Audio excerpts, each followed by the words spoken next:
Buffalo, N.Y. The mass shooting in a Buffalo grocery store that police say was committed by an 18-year-old man radicalized by white supremacist ideology has left the western New York City torn and searching for answers. For many parents, confronting the ideology espoused by the murder suspect means having difficult conversations with their children about the realities of violence and racism in the United States.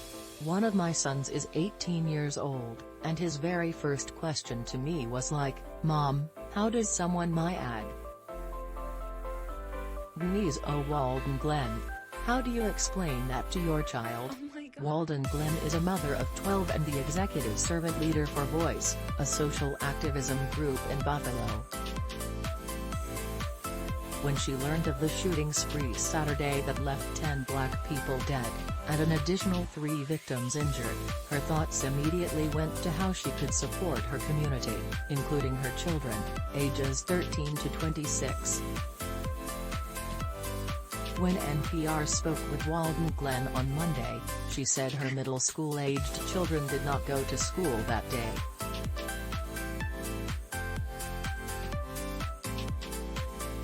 The emotional burden, she said, was too much for children to be expected to deal with in a classroom. "We went through such a violent violation, and we are so shaken," she said. "I don't understand how it feels as though it's expected to go on with life as normal when there is nothing normal about what we just encountered." Tyrell Ford also works at Voice. He is the father of 2 young boys, who he said are too young to completely process the magnitude of Saturday's attack.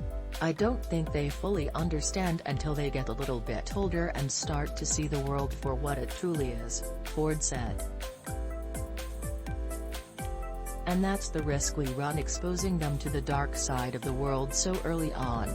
My wife took the opportunity, as we discussed, to talk to them, to let them know that there's people out here that will target you based on the color of your skin, and to be vigilant all the time, even though they're."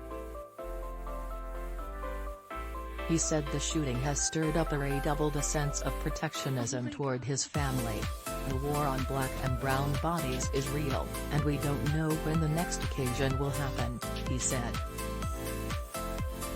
At a Tuesday vigil on the block where the Tops supermarket stands, still cordoned off with yellow police tape, strangers came together to pray, sing and support one another. Danielle Wisinski was there with her 2 teenage daughters. They had dropped off flowers at the vigil. Balloons and other commemorations of the lives lost were piled high. Wisinski, who is white, struggled through tears as she explained how she and her husband sought to raise their children to view everybody as equal. "I'm just honest with them, my husband and I always have been," she said. "We teach them that we are all one human race, and things like this should not happen."